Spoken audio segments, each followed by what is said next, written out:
সম্মানিত উপস্থিতি, আলোচনা কিছু বাকি ছিল। স্বল্প পরিসরে আরো কিছু কথা ইন করা হচ্ছে। আল্লাহ সুবহানাহু ওয়া তাআলা আমাদেরকে বায়াত গ্রহণ করার জন্য বলেছেন, যে আমাদের হজ যাকাতের পাশাপাশি যে বায়াত গ্রহণ করাই লাগবে। যদি এটা আমরা না করি তাহলে আমাদের আমলগুলো পণ্ড হয়ে যেতে পারে। যে সাহাবা আজমাইন বাবলা বৃক্ষর নিচে রাসূলের হাতে হাত দিয়ে তারা বায়াত গ্রহণ করেছিল, যে আমরা মুসা নবীর মতো বলবো না যে আপনি আর আপনার রব দিয়ে যুদ্ধ করেন, আমরা নাই। সাহাবা আজমাইন বলল, হুজুর আমাদের চোখের পাতা যতক্ষণ পর্যন্ত নড়বে, আমাদের শরীরে যতক্ষণ পর্যন্ত রক্ত আছে, আমরা জীবিত আছি, ততক্ষণ পর্যন্ত আপনার সঙ্গে আমরা রয়েছি। সুতরাং আপনাকে ছেড়ে আমরা চলে যাব না। এটাই আমরা বলতে চাচ্ছি। এক শ্রেণীর মানুষ আছে সুবিধাবাদ, জিন্দাবাদ, সমস্যা ঘটলেই সেখানে তারা থাকতে চায় না। মুসলমান শব্দের অর্থ হল আত্মসমর্পণকারী। সুতরাং নিজের ব্যক্তি স্বার্থ চরিতার্থ না করে মানবতার কল্যাণে ওই বিধানকে বাস্তবায়ন করার জন্য মানুষকে কাজ করা উচিত। এর নাম হলো মুসলিম। আমরা মুসলমান হয়েছি, আমরা নিজেদের অহংকার হিংসার ভিতরে আমরা ডুবে রয়েছি।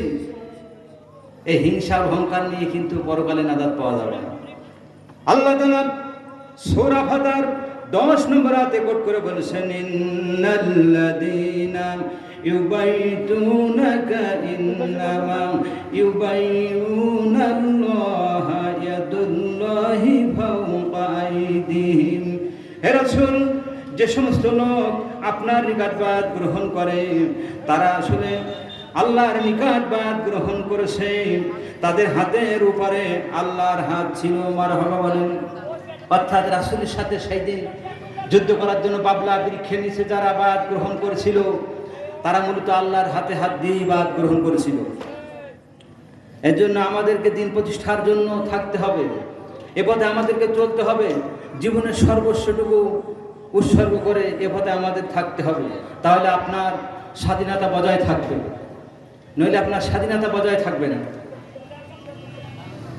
আমার আল্লাহ তাআলা অন্যদের বলছেন, ফালিউকাতিল ফি সাবিলিল্লাহিল্লাযীনা ইয়াশরুনাল হায়াতাদ দুনিয়া বিল আখিরাহ ওয়া মান ইউকাতিল ফি সাবিলিল্লাহি ফায়ুকতাল আও ইয়াগলিব ফাসাউফা নুতিহি আজরান আযীমা।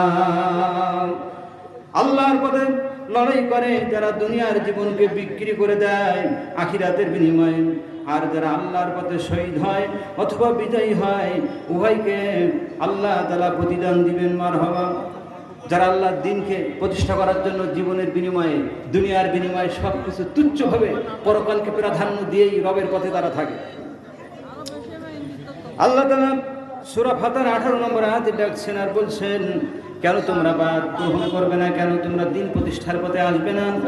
লাকাদ রাদিয়াল্লাহু আনিল মুমিনিনা ইয ইউবাইউনাকা তাহতা শাজারা।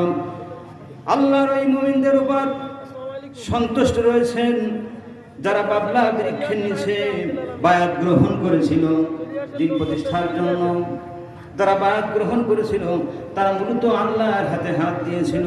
বাংলাদেশ জামাত ইসলামী দাওয়াতি পক্ষ চলছে, জামাত ইসলামকে বোঝায় পথে আসা, মানবতার কল্যাণের জন্য সবগুলো তারা কাজ করে। যেমনটি ভাবে মুতার যুদ্ধে 3 জন সেনাপতি শহীদ হয়েছিল, রাসূল জানতেন এরা শহীদ হয়ে যাবে। চতুর্থ সাহাবী খালিদ বিন ওয়ালিদের হাতে বিজয় চলে এলো। তেমনি ভাবে 56,000 বর্গ কিলোমিটার এ বাংলাদেশে নিজাম মুজাহিদ, এরপরে আল্লামা দিলওয়ার হোসেন সাইদি, 3 জন গাররা ইসলামী স্কলার শহীদ হয়ে যাওয়ার পরে বৈষম্য বিরোধীর হাতে আপাতত জুলুমাত থেকে দেশ রক্ষা হয়ে গেল। কি সুন্দর মিল বাংলাদেশের জামাত ইসলামীর সাথে মুতার যুদ্ধের। আল্লাহু আকবার বলেন। সুতরাং বদর যুদ্ধ, তাবুক যুদ্ধ, খন্দক যুদ্ধ, কয়েকটা যুদ্ধ হওয়ার পরে একটি ইসলামী প্ল্যাটফর্ম হওয়া সম্ভব। প্যালেস্টাইনে যেমনটি হচ্ছে, তারা স্বাধীনতা অর্জন করেই ছাড়বে। আপনার একটি মাস, রমজান মাস চলে গেল, এ মাসেই তারা কিন্তু ক্ষান্ত হয়নি।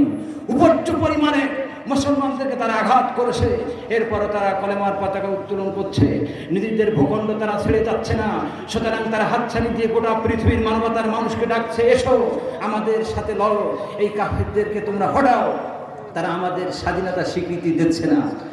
ধর্ম যার, কিন্তু আপনার কেউ কারোর উপরে হস্তক্ষেপ করবে না, এটাই কিন্তু স্বাধীনতা। কিন্তু এটা আমরা বুঝি না। কিন্তু আমাদের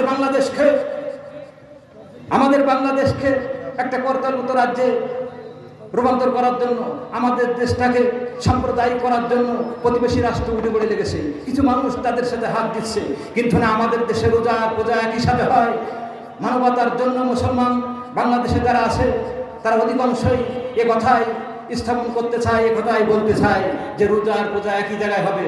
তাদের ধর্ম তারা করবে, আমাদের ধর্মে আমরা করব, কিন্তু কেউ কারো গায়ে আঘাত করবে না। সকলেই আমরা একাকার হয়ে থাকবো।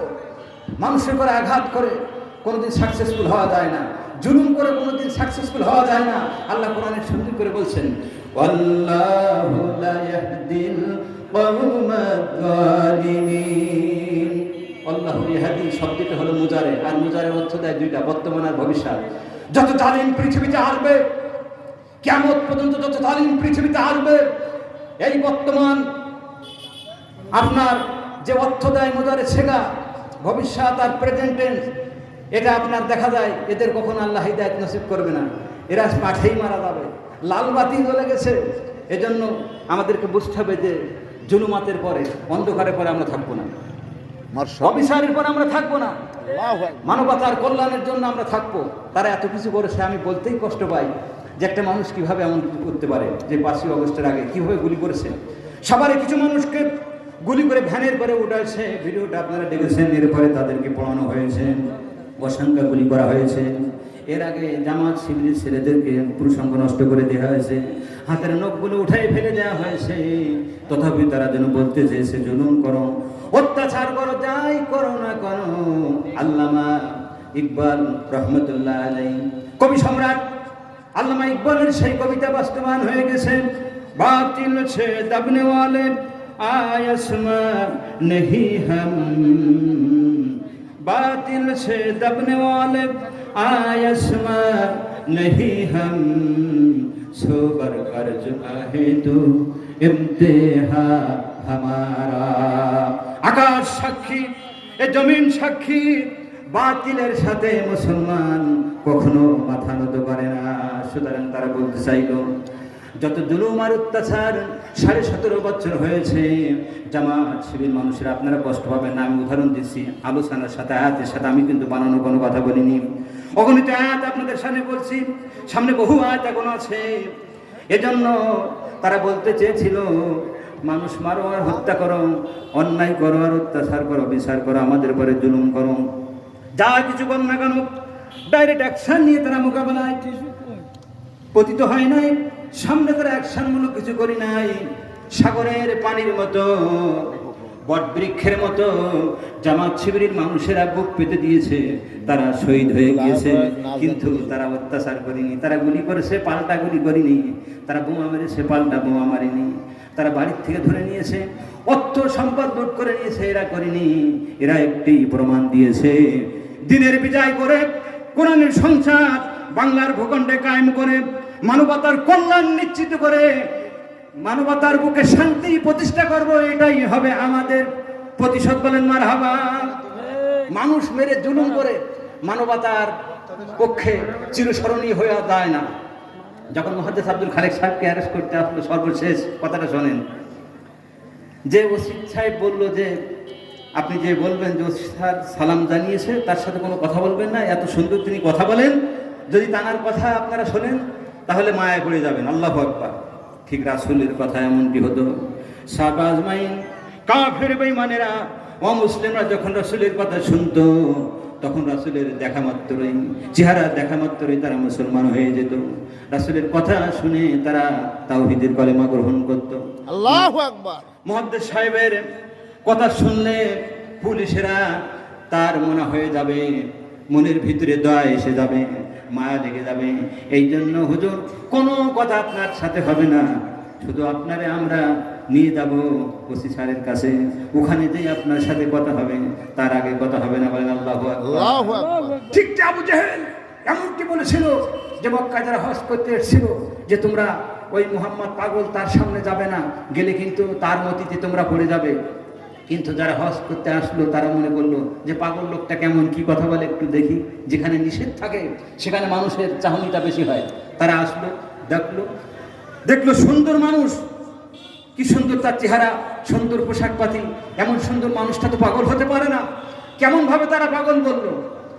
এর আগে তারা যখন রাসূলের কাছে গিয়েছে, শাহাদাত আঙ্গুলগুলো কানের ভিতরে ঢুকে দিয়েছে, বলল তার কথা শুনবো না। কিন্তু চেহারা দেখার পরে কানের থেকে কখন আঙ্গুল খুলে পড়ে গেছে তারা জানে না, তাদের মনের অগত্যা জানেন। আল্লাহ নবী তখন বলে দিল, ওয়ামা সাহিবুকুম বিমাজনুন, তোমরা যারে পাগল বলো তোমাদের সাথে তিন নবী মুহাম্মদ আল্লাহর নবী এ পাগল না, বলেন মারহাবা। তারা বলল যে তো পৃথিবীর কোনো বাণী হতে পারে না, নিশ্চয়ই এটা কোনো ঐশী বাণী হবে, সুতরাং আমরা আর দেরি করতে রাজি নাই। রাসূলের সাথে কলেমা শাহাদাত পড়ে তারা মুসলিম হয়ে গেল। আল্লাহু আকবার বলেন। এজন্য আমরা চাই, জামাত ইসলাম চাই, যারা হক দল এ পথে আপনারা আসেন, দাওয়াত আপনাদেরকে দিচ্ছি। সূরা ফাতিহা 100 শুধু 10 নম্বর আয়াতটা আপনারা পড়বেন, সূরা নিসার 74 নম্বর আয়াতটা পড়বেন, সূরা ফাতিহার 18 নম্বর আয়াত পড়বেন। এখানে অবশ্যই এ পথে আপনার আসা লাগবে। যদি আপনি না আসেন তাহলে আপনার আমল কিন্তু পণ্ড হয়ে যাবে। দিন প্রতিষ্ঠার পথে আপনার আশা লাগবে, নইলে আপনার ইবাদত আল্লাহর দরবারে কবুল হবে না।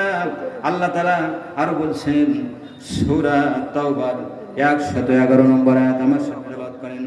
ইন্নাল্লাহ আশতারা মিনাল মুমিনিনা আনফুসাহুম ওয়া আমওয়ালাহুম বিআন্না লাহুমুল জান্নাহ يقاتلون في سبيل الله فيقتلون ويقتلون وعدا عليه حقا في التوراة والإنجيل والقرآن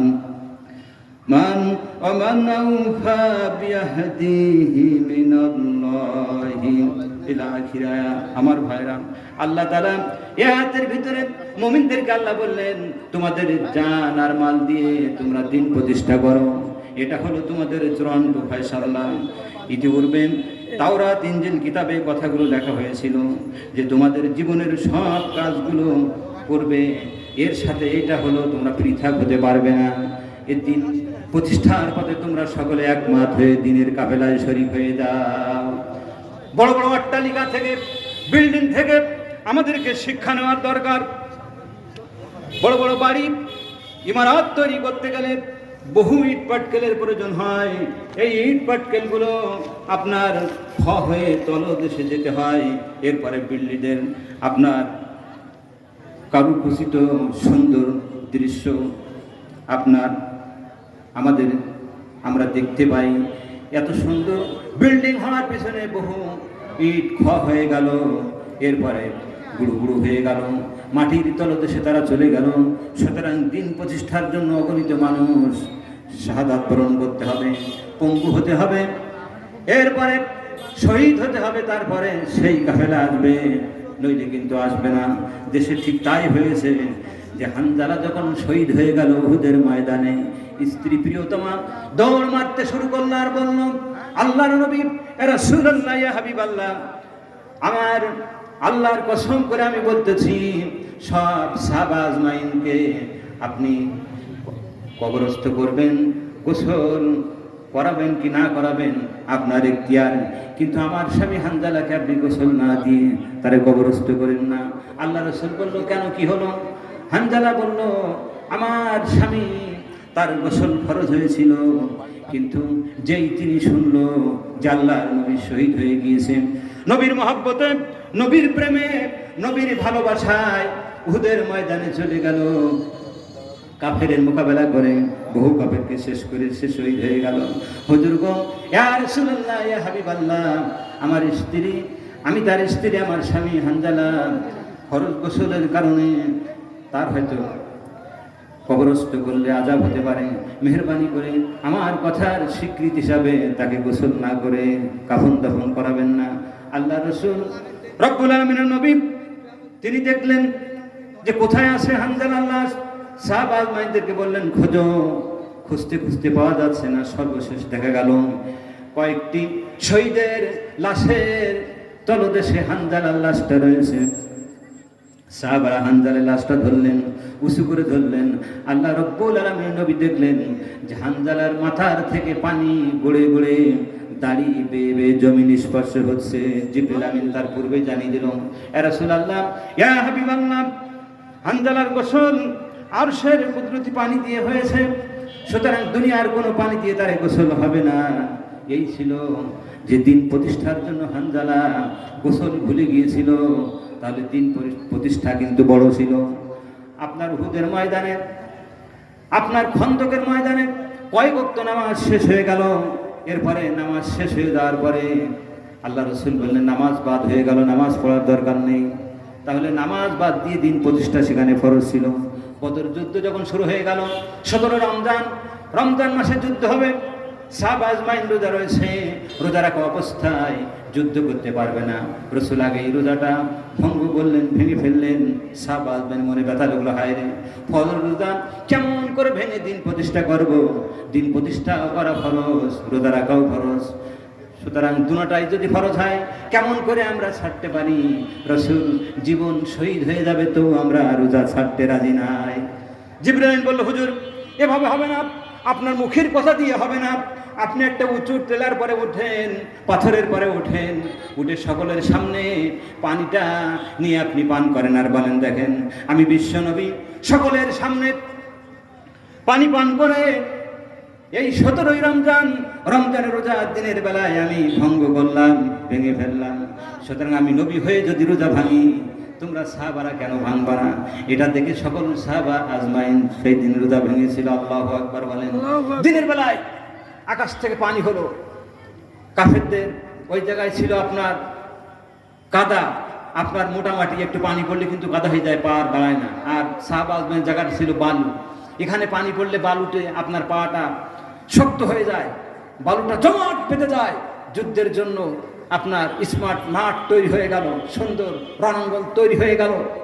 সেখানে সাহাবা আজমাইন সুন্দরভাবে যুদ্ধ করলেন, কিন্তু কাফের ওই জায়গাটায় পানি হওয়ার কারণে পিচ্ছিল হয়ে গেল, তারা দাঁড়াতে পারল না। 17 রমজান রোজা ভেঙে দিয়ে আল্লাহ রাব্বুল আলামিনের নবী সেখানে প্রমাণ করলেন যে দিন প্রতিষ্ঠার জন্য রোজা ভাঙা জায়েজ আছে, নামাজ জায়েজ আছে। সব কিছু বাদ দিয়ে দিন প্রতিষ্ঠা করাই বড় হাতিয়ার, বড় জিহাদ, সর্বোত্তম ফরজ আইন। সুতরাং এ পথে আপনার আমার থাকাই লাগবে। আমার ভাইরা, আল্লাহর নবী এ পথেই ছিলেন। শুধু আপনি আমি একা থাকলে হবে না, আপনার আমার মানুষ তৈরি করতে হবে, মানুষের কাছে দাওয়াত দিতে হবে। মানুষ যখন রোগে পড়বে তার পাশে যাবেন, বাড়িতে যাবেন, কিছু ফল ফলাদি নিয়ে যাবেন, তার গায়ে একটু হাত বোলাবেন, ভাই আপনার কি হলো? মুসলমান, আপনি সুন্দর করে খাচ্ছেন, বেড়াচ্ছেন, আপনার পোশাকপাতি ভালো, চাকরি বাকরি আপনার ভালো, কিন্তু পাশের মানুষ কষ্টে রয়েছে। মুসলমান, দাওয়াতি অভিযানে আপনারা দিতে হবে। আর এক ভাইকে দাওয়াত দিতে হবে, দিন প্রতিষ্ঠার জন্য নিয়ে আসতে হবে, নামাজের জন্য নিয়ে আসতে হবে। রমজান যখন আসে তখন রোজার জন্য দাওয়াত দিতে হবে। সর্বস্তরে সব কিছু দাওয়াত দেওয়ার পরে এতেই কিন্তু সাকসেসফুল না। আপনার জিহাদের প্ল্যাটফর্মে আপনার আসতে হবে। এই জন্য মানুষকে আস্তে আস্তে বুঝাই নিয়ে আসতে হবে। মিষ্টি কথা বলতে হবে, গরম কথা মানুষের বলা যাবে না, অহংকার করে মানুষের কথা বলা যাবে না। আল্লাহ রাব্বুল আলামিনের নবী কখনো অহংকার করে মানুষকে কথা বলতেন না। এজন্য আপনার আমার প্রয়োজন যে মানুষের পাশে যাওয়া, মানুষকে ভালোবাসা, মানুষের সেবা করা। মুসলমান শব্দের অর্থ হলো আত্মসমর্পণ করা। সুতরাং আপনার ব্যক্তি স্বার্থ চরিত্রের জন্য, আপনার পেট পূজা করার জন্য, আখের গোছানোর জন্য মানুষের পাশে জুলুম করা, অত্যাচার করা, অবিচার করা, যদি এটাই আপনি করেন তাহলে আপনার পরিণাম ঠিক ওরকম হবে। আপনার হয়তো একদিন চলে যেতে হবে, আর মৃত্যু যখন আসবে তখন তো বলাই লাগবে না, আপনি চলে যাবেন। কথা ঠিক না বেঠিক? আমার ভাইরা, আল্লাহ তাআলা বলছেন, আইনামা তাকুনু ইদরিকুমুল মাউত ওয়ালাউ কুনতুম ফি বুরুজিম মাশাইয়াদা। তোমরা যেখানে থাকো না কেন, মৃত্যু থেকে পালন করো না কেন, সুদূর আকাশ পানে যদি লাগাও তোমরা সিঁড়ি, সেখানে মৃত্যু যে হাজির হবে। আমার ভাইরা, মরণ থেকে কেউ আমরা বাঁচতে পারবো না। জীবনের সর্বশেষ মৃত্যু যদি শাহাদাতের মৃত্যু হয়, আল্লাহ রাসূল বলেছেন ওই পারে হলো জান্নাত, মাঝখানে হলো একটা পুল, একটা কালভার্ট, একটা ব্রিজ। এতটুকু পার হলে ওপারে জান্নাত, এপারে হলো আপনার জীবন। মৌতটা হয়ে যাওয়ার পরে জান্নাত অবধারিত। এমন কোনো আমল কি নাই যে আমলের মাধ্যমেই আপনি জান্নাত লাভ করতে পারবেন? সেটা হলো শাহাদাতের মৃত্যু। আমাদের মনে, আমাদের প্রাণে এটাই স্থাপন করা উচিত। এই আস্থায়, বিশ্বাস, এই মন ছোলা বাছানো, এরকম ধারণা আপনাদেরকে থাকা উচিত যে দিন প্রতিষ্ঠার পথে যদি মৃত্যু না হয়, আল্লাহ যেভাবেই মৃত্যুটা হোক, মৃত্যুটা শহীদের মৃত্যু হিসাবে গণ্য হোক। এটা যদি আমি ইচ্ছা করি, তাহলে আপনার মৃত্যুটা যেভাবে হোক না কেন সেভাবে আল্লাহ কবুল করুন। আল্লাহু আকবার। বহু প্রমাণ আছে যে আব্দুল উজ্জা তিনি শহীদের জন্য খুবই বাগবাগ হয়েছিলেন। কোরআন যখন পড়তেন খুবই আপনার জোরে পড়তেন। অন্যান্য সাহাবা আজমাইন তারা বললেন, হুজুর আব্দুল্লাহর এই কোরআন তেলাওয়াত আমাদেরকে বিরক্ত লাগে। আল্লাহর নবী বললেন, শোনো, আব্দুল্লাহর কোরআন আমি আস্তে তেলাওয়াত করতে বলতে পারবো না। তিনি যখন তার মনিবের বাসায় ছিলেন, তখন সমস্ত সম্পদগুলো তিনি ছেড়ে দিয়ে আসছিলেন। ছেড়ে দেওয়ার আসার পিছনে বহু ত্যাগ তিতিক্ষা কোরবানি তার আছে। তার ইমানের যে ঘাঁটি, ইমান যে তার মজবুত, ইমান যে ইমানের পথে যে অটুটভাবে আছে, ইমান নিরঙ্কুশভাবে একলাসভাবে তিনি আল্লাহর প্রতি যে বিশ্বাস স্থাপন তার হয়েছে, তোমাদের ইমানের চাইতে তার গতি অনেক বেশি। বলেন মারহাবা। অনেক বেশি লোড, ওজন তার ইমান। সুতরাং তাকে তেলাওয়াতে আমি বাধা দিতে পারবো না। নমনীয় হিসাবে আস্তে তেলাওয়াত করতে আমি বলতে পারবো না। আল্লাহু আকবার বলেন। যখন তিনি আসছিলেন, পরনের কাপড়গুলো খুলে দিয়ে আসছিলেন। এই হলো ইমান। যে মুসলমান হবে, মুসলমান হওয়ার জন্য সেই জাহেলিয়াতের যুগে সব পরনের কাপড়গুলো খুলে দিয়ে আসছিলেন। কত বড় তার ইমান। সে যখন শহীদে যাবে, রসুলকে বলল, রসুল, আল্লাহ নবী আপনি আমার জন্য দোয়া করেন, আমি শাহাদাতের মৃত্যু চাই। আল্লাহ রসুল দোয়া করলেন, হে আল্লাহ, আমি আব্দুল্লাহকে চাই জিহাদের ময়দানে কাফেরের সাথে মোকাবেলা করে পূর্ণাঙ্গ জীবনটা অক্ষত অবস্থা রেখে সেজন্য গাজী বেশে আবার আমার কাছে ফিরে আসতে পারেন। আল্লাহু আকবার। আব্দুল্লাহ বললেন, রাসূল, আমি চাইতেছিলাম আপনি আমার জন্য দোয়া করবেন যেন আমি শহীদ হয়ে যাই, তা না হলে আপনি দোয়া করলেন যেন আমি ফিরে আসতে পারি। আমার এটা আমার ইচ্ছা ছিল না, তামান্না ছিল না। বলেন মারহাবা। আল্লাহ রাসূল বললেন, আব্দুল্লাহ, তুমি যেভাবে মরো না কেন, তোমার মৃত্যু যেইভাবে হোক, ওটা শাহাদাতের মৃত্যু হবে। আল্লাহু আকবার বলেন। রণাঙ্গন থেকে ফিরে আসলেন। আসার পরে কয়েকদিন পরে তার জ্বর হলো। রাতের মাঝে তিনি ইন্তেকাল করলেন। রাসূল কয়েকজন সাহাবা নিয়ে তার জানাজা দাফন কাফন সম্পন্ন করলেন। তিনি বললেন, কানা মাইয়া ফিল জান্নাহ, একই জান্নাতে তার পাশে পাশে আমি থাকবো। তোমরা যদি কেউ শহীদের মৃত্যু দেখো, আব্দুল্লাহর মৃত্যুকে দেখো। আল্লাহু আকবার। তিনি শাহাদাতের ময়দানে মৃত্যুর জন্য আকাঙ্ক্ষা করেছিলেন, আমি তার জন্য দোয়া করেছিলাম না গাদি বিশেষে ফিরে আসো, কিন্তু আল্লাহ তার মৃত্যুটাকে শাহাদাতের মৃত্যু হিসাবে কবুল করেছে। আল্লাহু আকবার। আমার ভাইরা, দিনের দাওয়াত দেওয়ার জন্য, দিনকে প্রতিষ্ঠা করার জন্য রাসূলের মানা লোক আপনাদেরকে তৈরি করতে হবে। আল্লাহ রাসূল লোক তৈরি করলেন। একটানা চলে গেলেন খন্দক পর্যন্ত। যখন খন্দকের ময়দান কাফেররা চতুর্দিক থেকে ঘিরে রাখলো, কিভাবে এটা প্রতিষ্ঠা হয়ে যাবে চিন্তা তিনি করলেন। সালমান বিন ফারসির আদেশ ক্রমে তিনি বললেন, ইয়া রাসূলুল্লাহ, এই মদিনাকে ইসলাম থেকে রক্ষা করার জন্য মদিনার চতুর্দিকে খাল খনন করা লাগবে, অর্থাৎ পরীক্ষা যুদ্ধ বলা হয়। গর্ত খনন 3.5 কিলোমিটার সাহাবা আজমাইন এই খাল খনন করলেন। খাল খনন করার পরে বহু কষ্ট হয়ে গেল। আল্লাহ রাব্বুল আলামিনের নবীর পেটে কয়েকটা পাথর বাঁধা ছিল। পাথর বাঁধার কারণে একজন সাহাবী দেখতে পেল, বলল, ইয়া রাসূলুল্লাহ, কত না কষ্ট হচ্ছে আপনার। হযরত জাবের দেখতে পেল। জাবের বলল, হুজুর, আজকের দুপুরবেলা আমার বাসায় আপনি মধ্যাহ্ন ভোজ করবেন। আমি কিন্তু বাড়ি যাচ্ছি, স্ত্রীকে আমি বলে আসি, আপনি আমার বাসায় যাবেন। আল্লাহু আকবার বলেন। আল্লাহ রাব্বুল আলামিনের নবী খন্দকের যুদ্ধ করার জন্য সাহাবা আজমাইন সেখানে পাথর খনন করতেছে, কিন্তু লোহা দিয়ে শাবল দিয়ে আঘাত হানে, এক মুষ্টি কিন্তু আধা মুষ্টির বেশি মাটি বের হয় না, এত কঠিন মাটি। এই মাটিটা কিভাবে খড়বে?